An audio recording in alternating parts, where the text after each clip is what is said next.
Welcome to our press conference. I'm Ryan Ponce Pacpaco, your moderator. Before we begin, gusto ko lang batiin ng happy birthday si Marian Enriquez ng PB5. Happy birthday, Marian. And then promise, isa na lang. Promise talaga. Mag-opening remarks muna si Ma'am Princess Abante, ang ating spokesperson for the House of Representatives, ma'am. Good morning, everyone. Maraming salamat sa inyong lahat for always being there to keep the public informed sa mga nangyayari dito sa House of Representatives. Natapos na yung mga sessions natin dito sa 19th Congress. So, we are looking forward to what is ahead as we wait for the opening of the 20th Congress. So, I think we can go ahead with your questions. Thank you, Ma'am Princess. For today's first question, we call on Tina Panganiban Perez from GMA 7.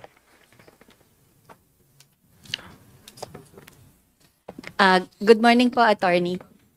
Ma'am, would you have any information if there are members of the House who are stranded in Israel? Initially po kasi yesterday, there were reports that 2 Kongs were trapped, but Sec. Jen Velasco identified 2 Kongs who requested for their travel clearance but canceled because of the tension in the area. So, meron po bang bumiyahe papunta doon or dumaan doon?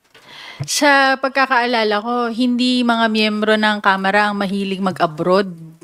Pero ganun pa man, sa pagkakaalam ko, walang members ng 19th Congress ang nasa Israel ngayon. Following the statement of Secretary General, I think may mga nagplano pero hindi natuloy. Pero again, from what I was informed, walang members ng 19th Congress ang nasa Israel at this time. Thank you po. Thank you, Tina. Billy Vegas from Abante Politico. Please proceed with your questions. Ma'am, magandang umaga po. Ma'am, tatanong ko lang po, may tugon po ba yung House dun sa mga patutsada ng mga senador dun sa wage hike? Kasi sabi nila, tayo raw yung dito raw nagtagal, tapos parang ang dating mamadaliin sila, tapos kasalanan pa nila. Well, tungkol sa wage hike bill, dito klaro sa akin. Napag-research ko naman yung tungkol sa panukala ng Kamara for the 200 peso wage hike bill. Hindi lang kasi tungkol sa amount ng gusto nating iangat na sahod eh.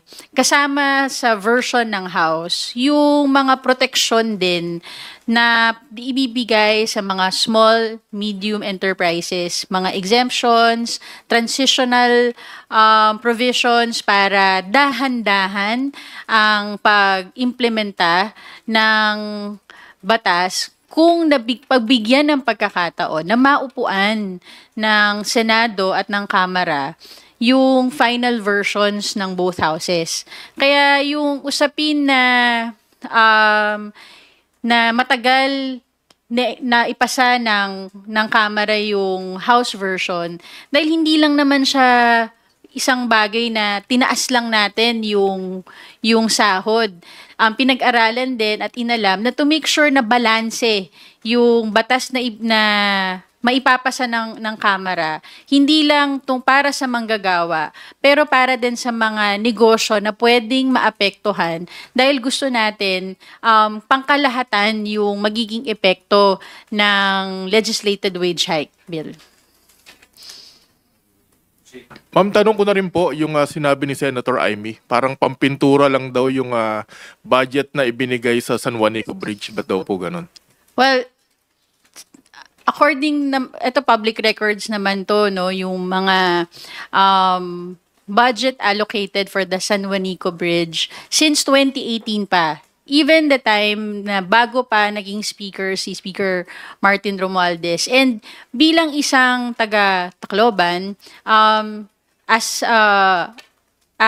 the representative for that region, talagang part of his advocacy to ensure na may akmang mga pondo para sa mga programa at proyekto sa kanyang pinaglilingkuran.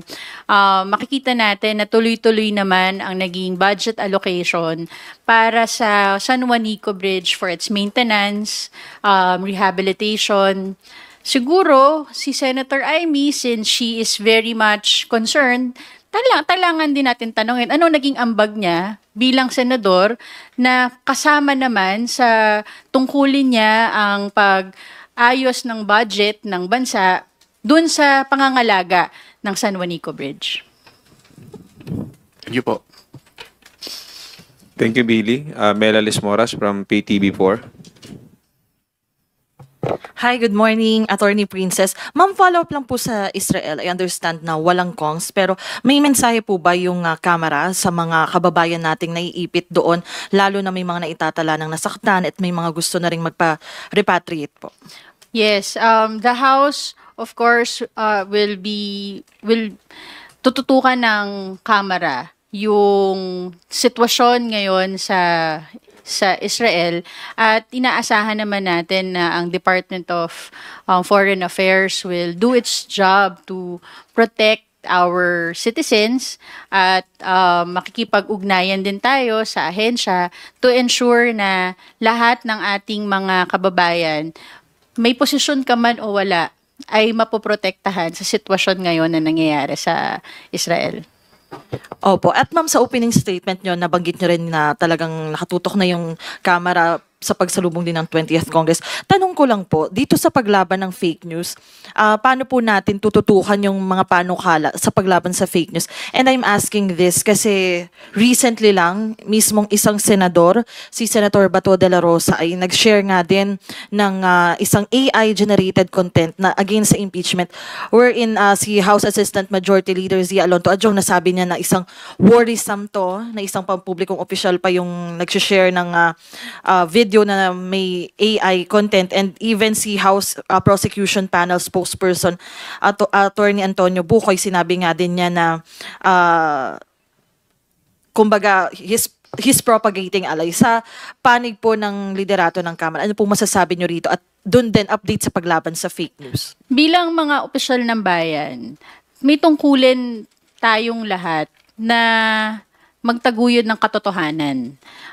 Dapat hindi sa atin ang gagaling yung pag-propagate ng mga peke at maling impormasyon katulad ng mga post sa social media, whether that is mga intriga, paninira, paratang, or AI-generated content. No? Nakakalungkot pag public official pa ang gumagawa nito dahil nasa posisyon ang isang public official para ma-steer ang public sentiments, ang pananaw ng tao, at also bilang ehemplo din sa mamamayan. Kaya nga dapat maging responsable tayo. Hindi lang to irresponsable, kundi delikado para sa mga opisyal ng bayan na nagpo-propagate at inahayaan ang mga fake news at disinformation na lumalaganap. Ngayon, ano ang dapat natin gawin? Katulad dun sa naging rekomendasyon ng TRICOM on fake news and disinformation, sana maituloy ito sa 20th Congress para mapag-usapan kung ano ba talaga yung mga dapat na mga legislative measures na kailangan mapasa para magkaroon ng tamang mga alintuntunin para maiwasan natin or mabawasan yung pagpapalaganap ng mga fake news dito sa atin. Hindi lang apektado ang mga public officials pag fake news at disinformation. Mga regular na mamamayan, madami na tayong nakita na mga ganyan na naapektuhan ang kanilang buhay, mental health, emotional well-being, including fear of their physical well-being na pinanggagalingan because of fake news, disinformation sa social media. So we need to be, unang-una as public officials, be the example to be the ones to lead yung propagation ng tama at accurate na information. Sabi nga lagi, the truth shall set us free, not AI, not fake news. Thank you, Mela. Earl Tobias from IBC 13. Attorney Princess, good morning po. Ma'am, natanong ko rin po nito kahapon na si spokesperson o impeachment, si Attorney Odi po. So getting your side na lang din po as the House spokesperson. Meron po kasing mga bagong alegasyon si Vice President Sara Duterte na hindi daw binasa umano ng 215 na kongresista o mahigit 1/3 yung impeachment case laban sa kanya bago po pirmahan. At may mga alegasyon din po na may kapalit itong budget bawat pirma. Your reaction po, ma'am? Siguro dapat maging klaro tayo dun sa mga paratang na ganyan. Hindi pwedeng dinadaan lagi sa intriga yung mga ganitong aligasyon, lalong-lalo na pag ang sinasabing aligasyon ay paninira hindi lang sa integrity nung individual na representante na pumirma, kundi mismo doon sa institution na kinabibilangan ng mga representanteng ito. Nung sila ay pumirma at sumumpa, kasama dito yung pagsasabi na sila ay binasa nila at naintindihan nila at pinapatunayan nila na sila ay sang-ayon para ituloy ang impeachment laban kay Vice President Sara at i-transmit ito sa Senado. Tungkol naman sa may nakuhang favor or bayad ang ating mga representante, naniniwala ako na yung 200 plus na congressmen na pumirma doon sa impeachment ay pumirma hindi para sa halaga o anumang pabor na makukuha, pero para sa paninindigan, sa sarili nilang paninindigan. Baka masyado na silang nasanay na lahat ng galaw ng kanilang mga kampe ay kailangan may bayad. Pero dito sa Kongreso, dito sa Kamara, hindi ganyan ang mga miyembro ng Kamara na kailangan bayaran para gumalaw. Ang importante, meron silang integrity at meron silang paninindigan sa kanilang mga desisyon. Thank you, ma'am. Kakabit lang din po ng istoryang impeachment. May stand po si Senate Minority Leader Coco Pimentel tungkol po sa usapin ng inhibition ng mga senator judge. Basahin ko lang po yung part ng statement niya. Kung kapag inhibit, nakakalusot pa siya, di na kailangan sabihin kung ano yung posisyon niya. Guilty ba or not guilty? The Senate Minority Leader is calling for the senators to actually take a stand po na wag na mag-inhibit, mag-convict or sabihin na convicted or acquitted based on their own judgment po. Kayo po ba, ano po yung take niya sa inhibition? Bilang senator judges, kasama yan sa kanilang tungkulin na maging impartial sa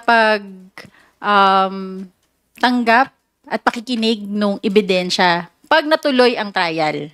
Na sana ituloy na nila yung impeachment trial. Nung hinaral sila bilang senador, kasama yun sa tungkulin regardless kung ano yung naging desisyon nila para sa pagtakbo. Pero once na nanalo na sila bilang senador, kasama na dito, hindi lang yung politika nila, pero yung tungkulin nila sa mamamayan, tungkulin nila sa saligang batas, nagampanan ng kanilang trabaho bilang senator judge pag sila ay naging isang impeachment court. Hindi ko masasagot kung magmo-move ang impeachment, ang prosecution panel for inhibition. Pero importante na ang ating mga senator judges ay mapakita nila na willing sila, sinumpaan na nila, they took their oath, 'di ba? As a senator judge, na gagampanan nila yung sinumpaan nilang tungkulin na magiging impartial sila doon sa pagsuri, sa pagkikinig ng mga ebidensyang ilalahad at magdidesisyon sila hindi ayon sa politika, hindi ayon sa politiko, kundi ayon sa ebidensyang mailalahad sa impeachment trial. It is their responsibility according to law, to the Constitution, at it is their responsibility to the Filipino people to see to it that they will decide according to their conscience with impartiality, not based on politics or any political affiliation. Thank you. Follow up lang, ma'am. So is it right to say po that somehow you share the same sentiment with Senate Minority Leader Coco Pimentel for senator judges to take a stand? During Yes. Dapat kasi yun ang role nila sa impeachment trial. Ang role ng House of Representatives is to prosecute. We have the prosecution panel that were given by the plenary the authority to prosecute the articles of impeachment. We also have our own spokesperson for the impeachment prosecution panel para mapaliwanag yung mga detalye na nangyayari. May kanya-kanya tayong role dito sa lahat ng prosesong to. Gagampanan ng Kamara ang kanilang role sa prosesong ito. Kailangan gampanan din ng Senado ang kanilang tungkulin at obligasyon ayon sa konstitusyon para sa mamamayang Pilipino. Okay. Last na lang po from my end, ma'am. Yung dun lang sa usapin ng wage hike, balikan ko lang po. Ngayong papasok na yung 20th Congress at pumasa naman sa huling pagbasa ng Kamara yung panukala po. Ano po ba, for the public lang, ano po yung fate ngayon ng 200 peso wage hike bill? Pwede po ba tong isalang ulit sa next Congress o maging priority ulit? Thank you po. Definitely, pwede siyang ma-file ulit sa 20th Congress. At binanggit na natin to noon at uulitin ko, patuloy tayong makikipaglaban para sa maayos at sapat na sahod para sa manggagawa at balancing batas para naman sa proteksyon din sa ating mga small, medium enterprises. Yun ang gusto ng Kamara. Hindi lang yung batas na maganda pakinggan sa publiko, pero isang balancing batas na makikinabang lahat ng stakeholders, ang ating mga gagawa at ang ating mga employees at ang mga employers. Thank you, Earl. Tina Panganiban Perez from GMA7. Ma'am, balikan ko lang po yung sa tanong ni Mela on fake news. Doon sa measures na ifa-file po sa 20th Congress, do you think dapat mas mabigat yung parusa para sa public officials who will spread, create, propagate misinformation, disinformation, and malinformation? Well, as public officials, we all have a greater responsibility to advance truth and to avoid disinformation para sa public. Gusto natin ang bawat mamamayan ay laging pag sila'y nagdidesisyon ayon sa tamang impormasyon.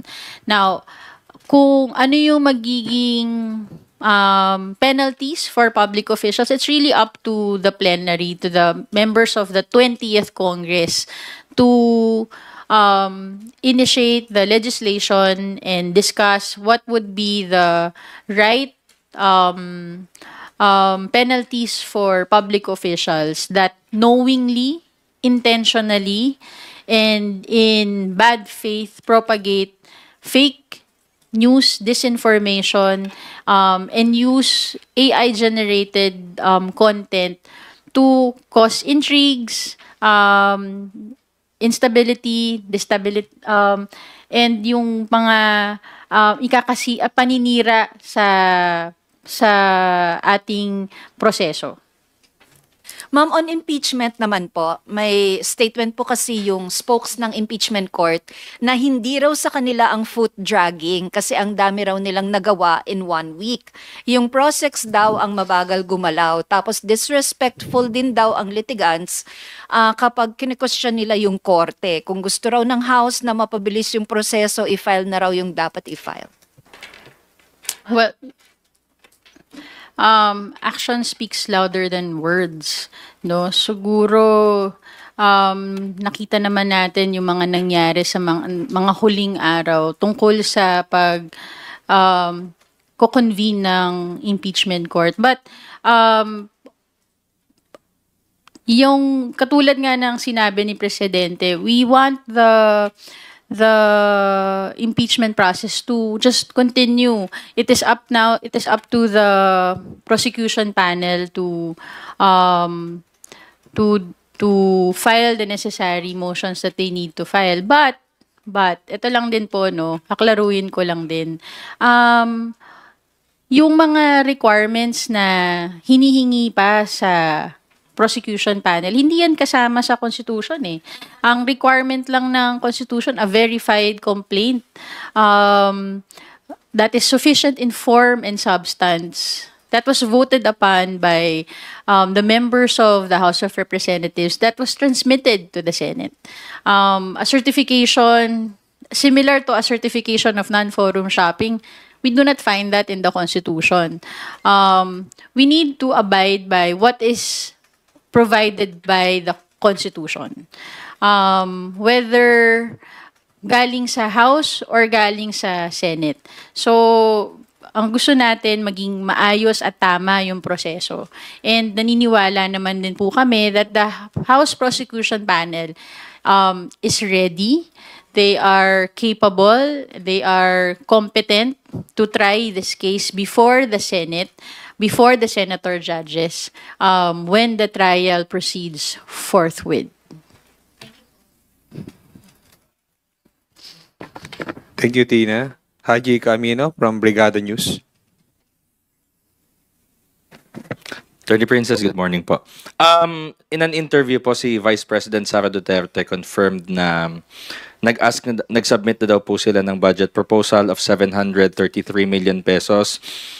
Mas mataas ng kaunti from the 700 million, dinagdagan na daw po yung sa education. When asked, hindi na daw po sila nag-request ng mas mataas na budget since ang sabi po ni VP, inaasahan na daw po niya na hindi sila pagbibigyan dahil hindi daw po sila kaalyado ng administrasyon. And number 2, sabi po niya, ayaw na daw po niyang napapahiya ang personnel ng OVP. Your comment po dito. Well, unang-una, maganda na nakikita natin sa statement ni Vice President Sara Duterte na nire-recognize niya ang role ng Kongreso, ng Kamara sa budget process. Magre-request siya sa House of Representatives ng budget. Sana nare-recognize din niya na kasama sa responsibilidad ng Kamara yung hindi lang yung makapag-request siya, kundi kasama sa responsibilidad ng Kamara suriin yung paggamit ng pondo na nailaan sa Office of the Vice President at ma-justify din ng Office of the President yung budget na hinihingi nila. We will wait and see kung talagang i-recognize talaga ni Vice President Sara yung budget rule ng House of Representatives at rirespetuhin yung proseso ng pag-aproba ng budget. Doon po sa mapapahiya lang daw po yung personnel niya. Wala naman pong pinapahiya ang House of Representatives sa budget process. Kasama sa trabaho ng House yung to scrutinize the use of public funds for the funds allocated to them and funds that they are requesting for.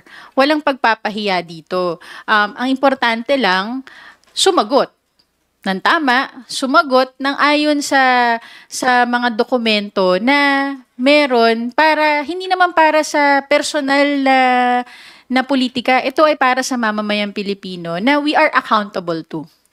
Last na lang po, but with all the impeachment proceedings and yung mga nangyayari po, tingin niyo po, haharap pa po siya ng personal dito sa House to defend her budget? Hindi ko po masasagot kung ano po ang gagawin at hindi gagawin ni Vice President Sara. Siya lang po ang makakaalam niyan. Thank you, Haji. Willie Delgado from Radyo 630 of DCMM. Good morning po. May na-complain na po ba ang House sa inuutos ng Senate like yung certification na yung niriman dito sa... Again, I think for information on the impeachment processes, we need to ask the prosecution panel, particularly meron din silang separate na spokesperson, but it is of public record that the plenary on the last day of session passed a resolution regarding dun sa certification that the Senate was asking from the House. But kung ito ay na-file na, better to ask the prosecution panel. Meron kasing naging comment yung spokes ng Senate sa impeachment na kung hindi daw makakakomply yung House, parang mas malapit sa dismissal na lamang yung case ang mangyayari. Again, hihilingin lang lagi natin sa impeachment court, which is the Senate of the Philippines, na sa lahat ng kanilang desisyon at actions regarding the impeachment trial, dapat ay nasusunod yung alituntunin ng saligang batas. Kung yan ba ay nasa rules nila, hindi ko po yan masasagot, pero naniniwala ako na ang to try and decide yung nakalagay sa saligang batas ay hindi to dismiss the case outright.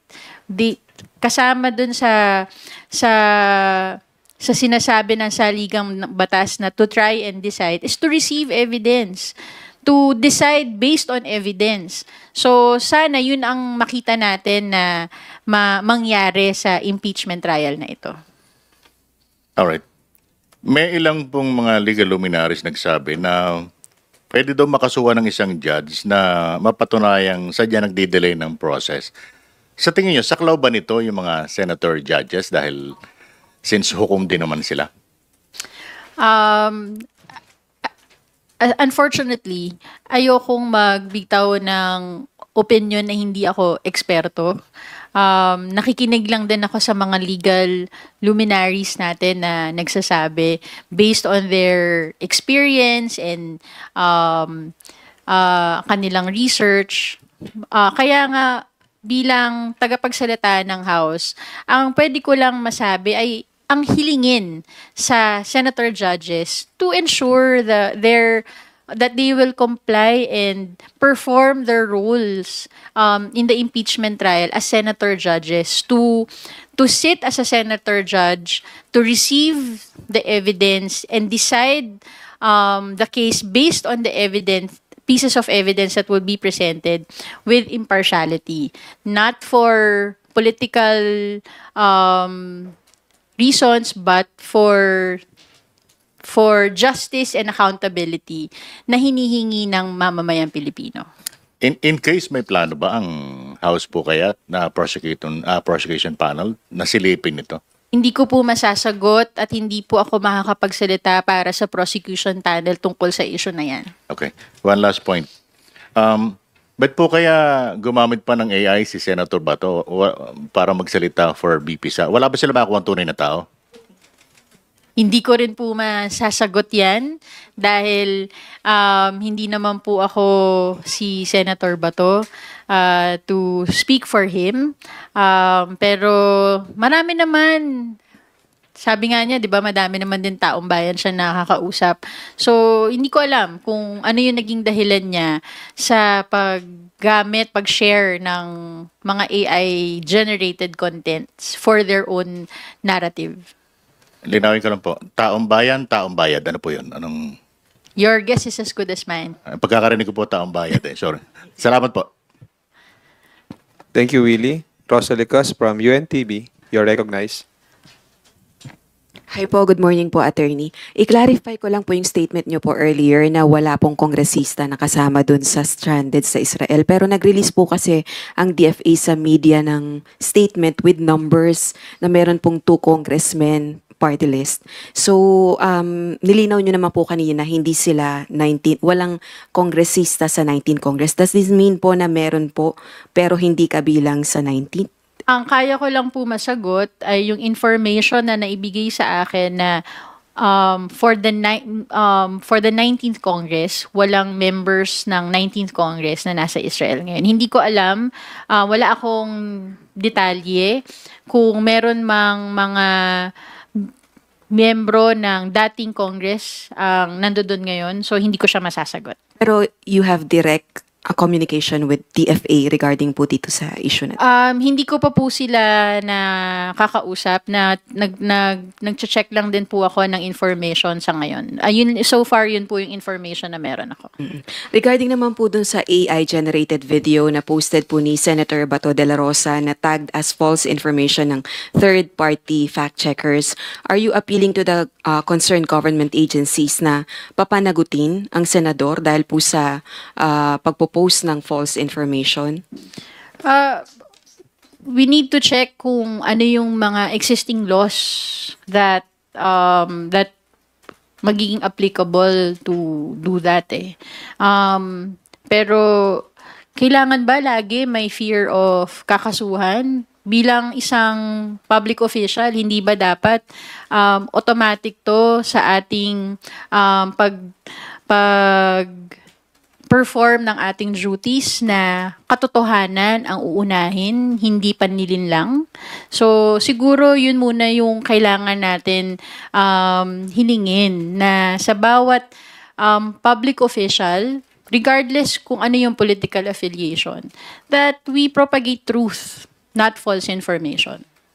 Okay po. Third question ko na lang po. Regarding po sa statement po ni Chief Presidential Legal Counsel Juan Ponce Enrile, he believes po na may sentiment dahil po sa gitna ng mga antala sa impeachment proceedings against the Vice President. It seems like the Vice President does not want to face the trial as well as the Senate. The Senate does not want to proceed with the trial dahil nga po sa mga delays. Does the House of Representatives share the same sentiment?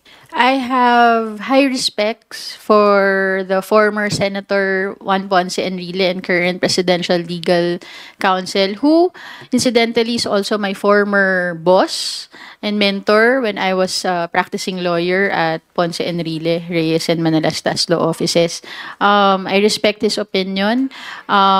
These are individual opinions of people sa ngayon.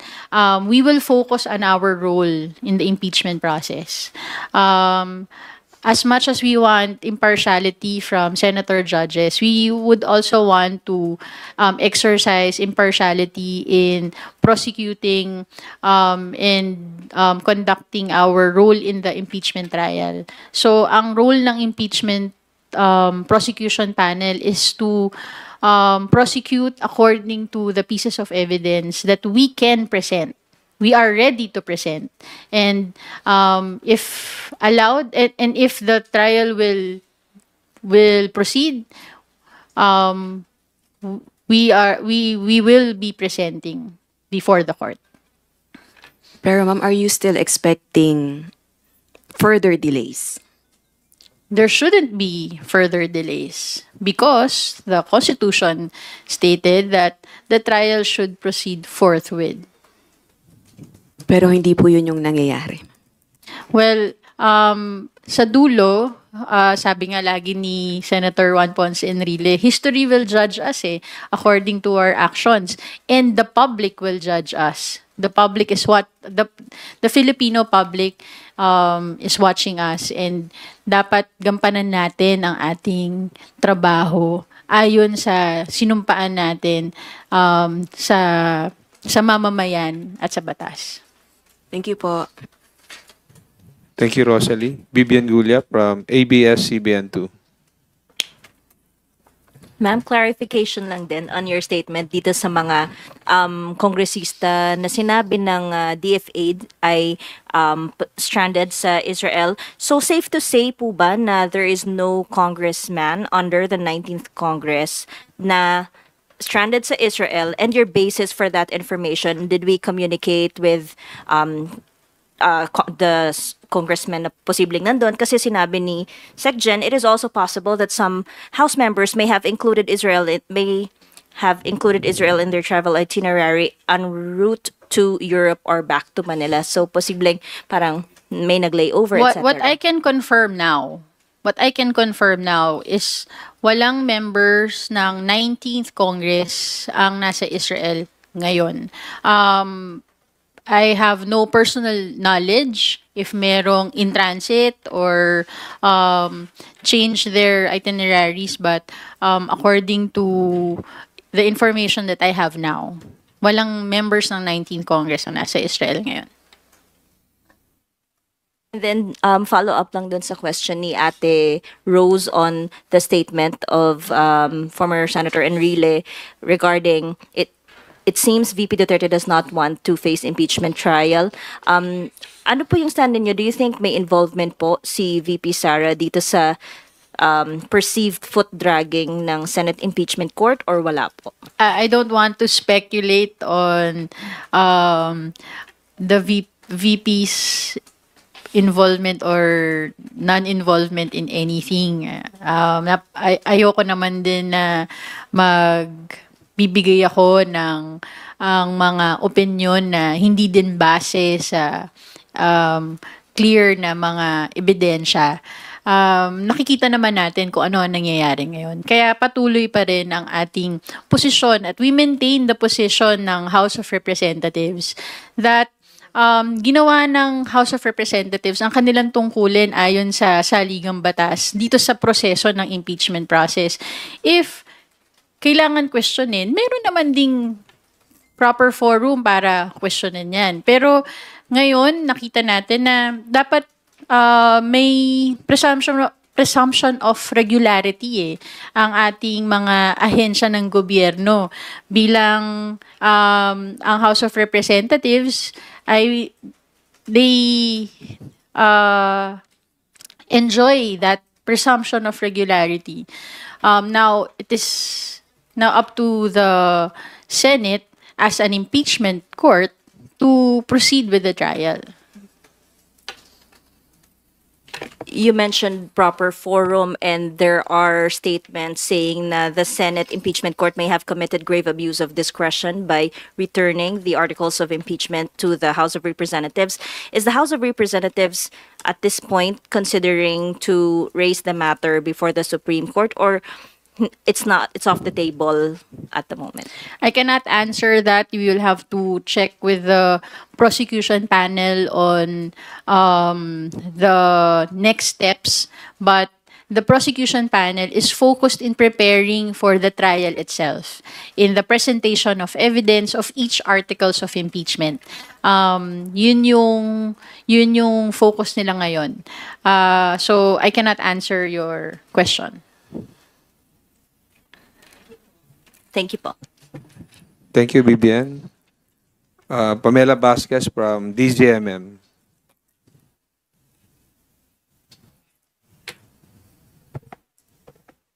Good morning, Attorney. Ask ko lang po kasi kanina nag-post po si Speaker Romualdez na nag-pay siya ng visit nga po doon sa HRR employee na si Sir Mori. Ask ko lang po if meron po bang na-extend ang camera or office po mismo ni Speaker na financial or legal help po doon sa family. I will have to check on that. Hindi ko pa na-check kung ano yung mga tulong na naibigay doon sa pamilya. Na alam ko na dumalaw na siya, nakiramay na siya sa pamilya. Alam ko na hiniling na ni Speaker Martin sa mga authorities to ensure na talaga maimbestigahan at mabigyan ng hustisya ang pamilya as soon as possible.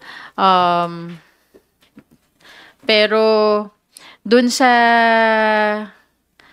and I think may statement na rin naman na binigay si Speaker which na tungkol sa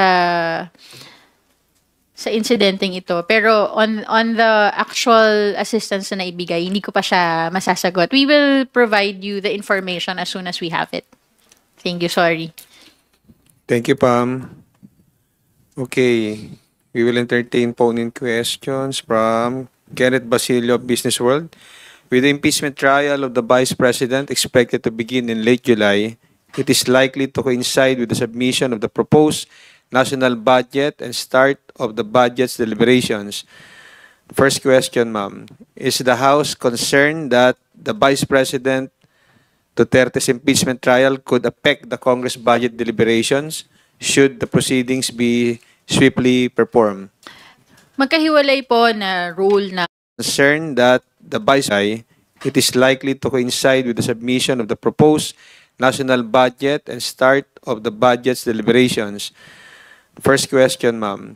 Is the House concerned that the Vice President Duterte's impeachment trial could affect the Congress budget deliberations should the proceedings be swiftly performed? Magkahiwalay po na role ng House of Representatives ang impeachment at ang budget process. Meron tayong prosecution panel for the impeachment trial, and then the rest of the members of the House of Representatives would be able to conduct the hearings for the 2026 general appropriations. So tingin ko hindi naman yan magiging problema. Thank you. Second question, what are the possible consequences if the impeachment trial delays the national budget's deliberations? Should the proceedings be swiftly held to prevent disruptions in the budget process? Pakiulit po, ano yung bibilisan, yung impeachment para hindi makagulo sa budget?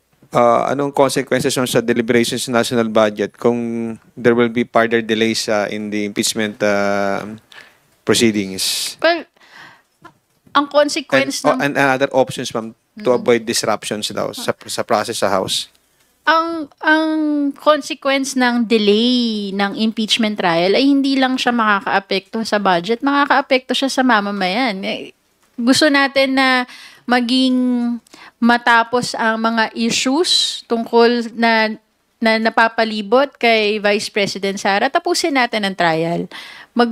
Magkaroon na ng trial, mapresente yung mga ebidensya para makapagdesisyon ang ating mga senator judges na inaasahan natin na magdidesisyon sila ayon sa kanilang konsensya dun sa mga ebidensyang nailatag. Kung ano man ang magiging epekto nito sa budget process, tingin ko hindi dapat. Dahil hiwalay ito na trabaho ng House of Representatives. Dahil sigurado kami, ang House of Representatives, kayang-kaya namin, tugunan yung trabaho na